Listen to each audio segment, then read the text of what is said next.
あいつの下駄の音がしたんだ Hello everyone and welcome back to my channel. I'm Alexa and today's video will be about Geta. Geta, as you might know, is the traditional Japanese footwear, a wooden sandal that is really popular back in the past and also now. When you go to Japan, in fact, you will see people wearing Geta still today, even if they are taking a train or walking around the city, especially during events like the Matsuri or the summer festivals. Whenever they wear kimono or yukata in the summer, they will also wear the Geta, these traditional sandals. And let's be honest, a lot of tourists buy them as well. Now let me explain you the parts of the Geta. The first important part of the Geta is of course the base. The base is just a rectangle where people put their foot on, and that's the support for the feet actually. The second part of the Geta are the teeth, two small blocks underneath the base of the Geta, which actually touches the ground instead of the feet. The third part, of course, is the hanao. The hanao is the Japanese traditional strap for the Geta. It passes through 3 holes inside the Geta, and that's the part that allows people to actually wear Geta and walk, being able to walk on it.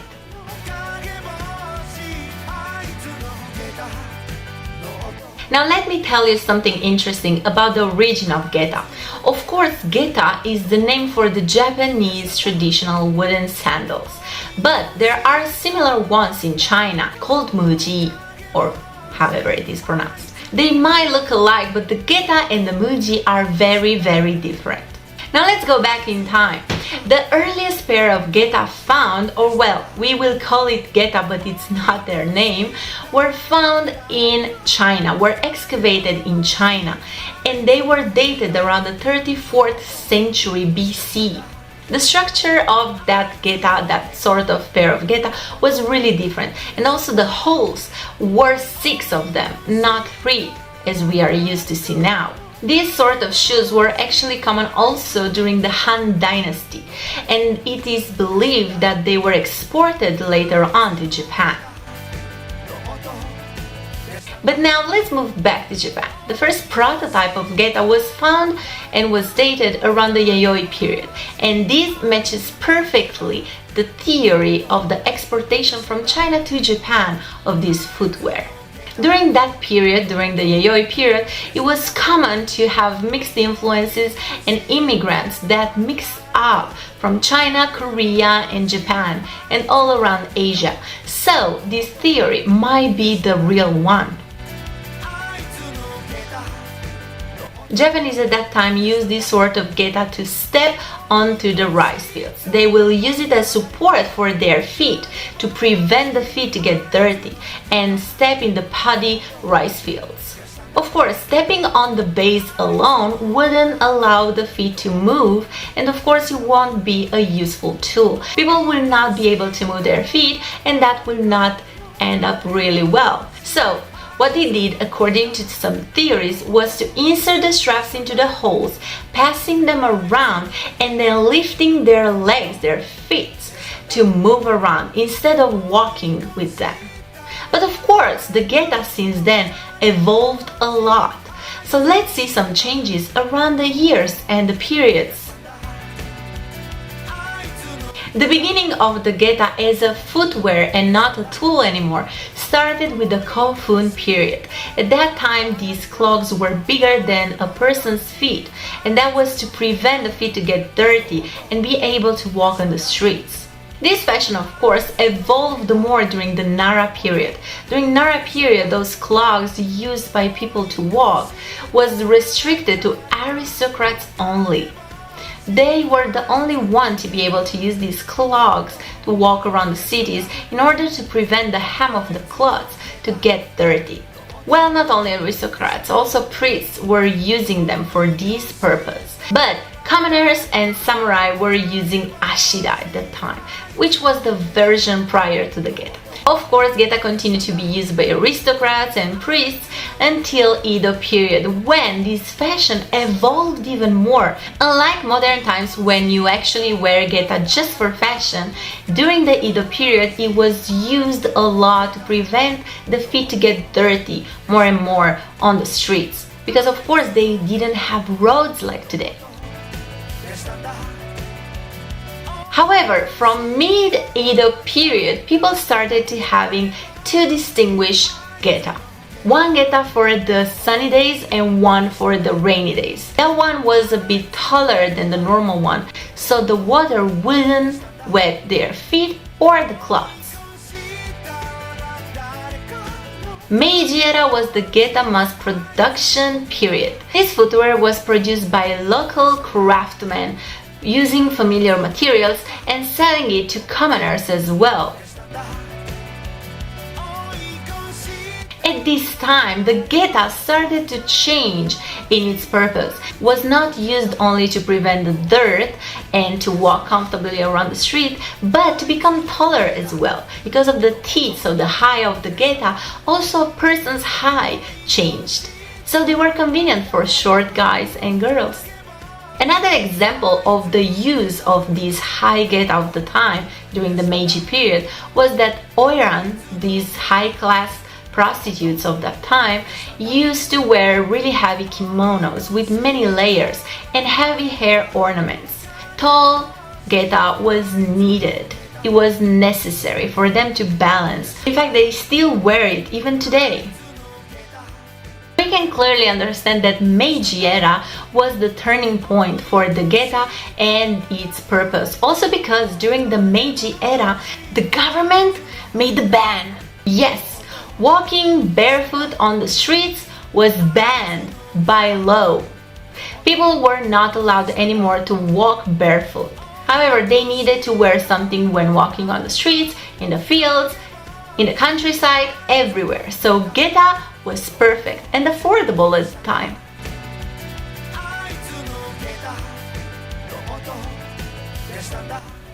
The Heian period. The Heian period is the moment when the one-tooth geta appeared. Yes, one tooth. Well, actually there are two types of one-tooth geta, but this we are referring now has the base and one tooth underneath the base.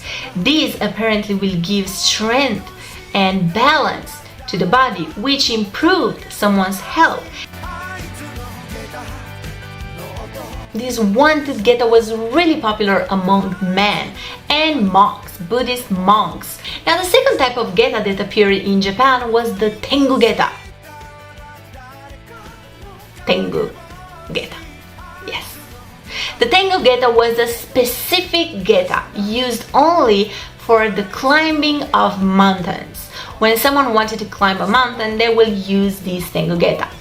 This Tengu geta had tooth in this exact position underneath the base. But the innovation is that they were removable.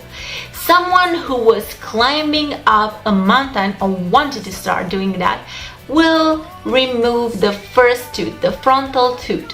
So the geta will have the base in this position and the tooth will help it not fall down and give a better balance to the body. However, when they will come back from the mountain, they will remove the back tooth. So the base will be having only the front tooth. I don't know how to explain it better than this.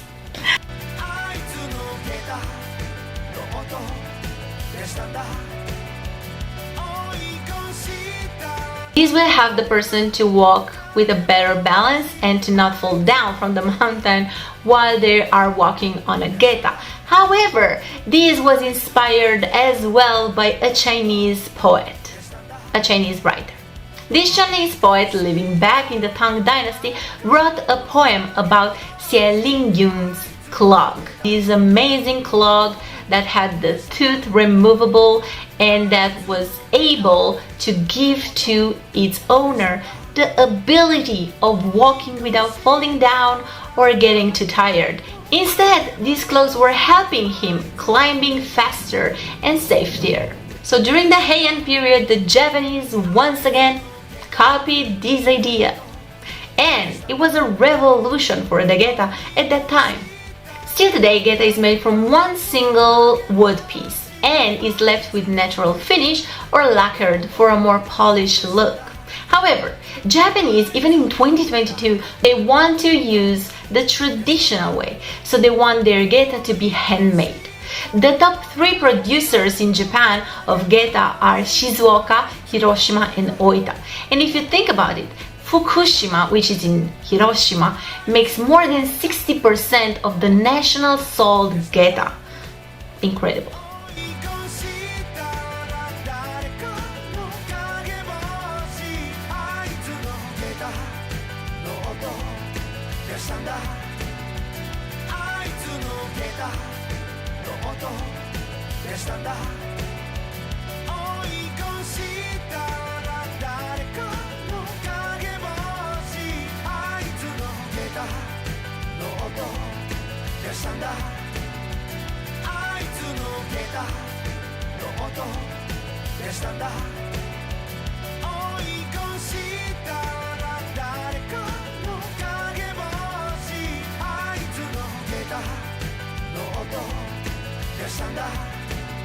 Now let me show you the types of Geta that exist. Waraji. Waraji was the predecessor of the normal Geta. They were sandals made from rice straws and they were usually worn with tabi. For those who don't know, tabi are the slip-toe socks. These sandals were used during the Edo period from samurais or commoners.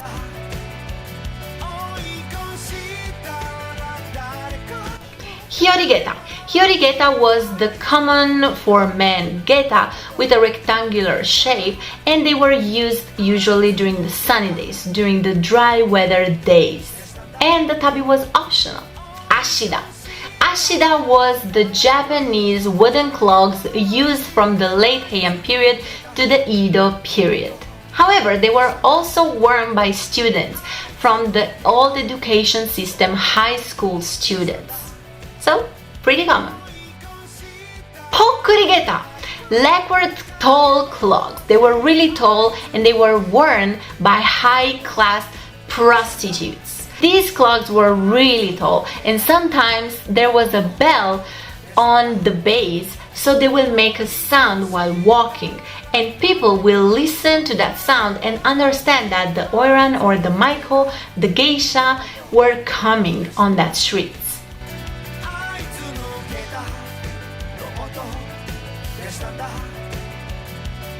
When you go to Japan, you will listen to people calling these Geta with other names like Okobo, Kobo-kobo, or Koppuri.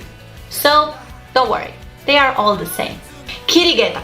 Kiri Geta is a black lacquered Geta that is so luxurious. It was a luxurious item and still now it's really expensive. Another important Geta for the 18th century was the Geiho Geta. The Geiho Geta had the reputation of being extremely comfortable when walking downhill. And it is round shaped, so you gotta try it. Wukong Geta has a curved surface, has no teeth, is really comfortable and is mostly covered by sponge. Tatami Geta or Azuma Geta. It's a Geta that has tatami mat on it, on the base. So when you put the feet, it's way more comfortable than any other Geta and more expensive. And it was created around the 1920s.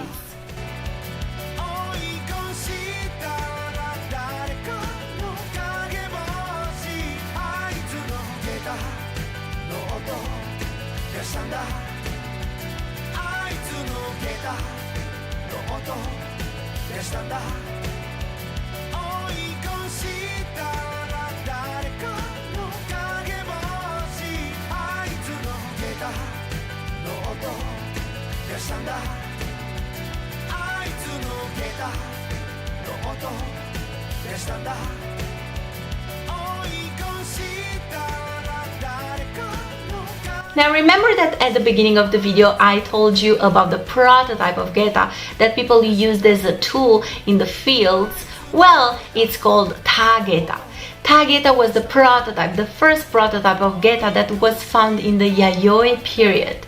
The oldest Geta. From Meiji era to 1969 we have Geta Skate. Geta Skate is nothing less than Geta skate, a typical Geta that has a blade, an iron blade, underneath the teeth of the Geta. This, in my opinion, was used mostly in Hokkaido for, obvious reasons. In the regions or in the cities that had a lot of snow in the winter and the lakes were frozen, totally frozen, they might have used that Geta to just go from one river to another, from side to side, or who knows, to just walk on the ice.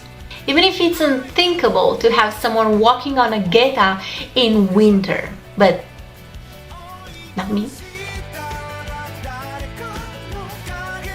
But don't you think we do not have weird ones? Oh yes we do. The foot tub Geta. Yes, a Geta that has the shape of a barrel, you put the feet inside and you generally do underwater works. So you can wash vegetables, or it is really popular in the seaweed cultivations when you have to step into the water and work there. And there are some models that has stone underneath, so you can use that type of Geta to enter the sea. Maybe you're fishing and you need it. And Kushikigutsu Geta. Hi. Kushikigutsu Geta is used for working in hot places. In fact, koshiki is used for the steam the rice while making the sake. Tea Geta.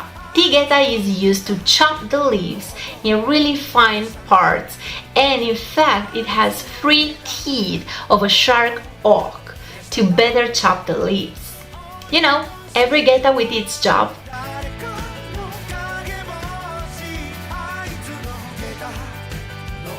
So that's all about Geta. Thank you so much for watching. See you next time. Bye!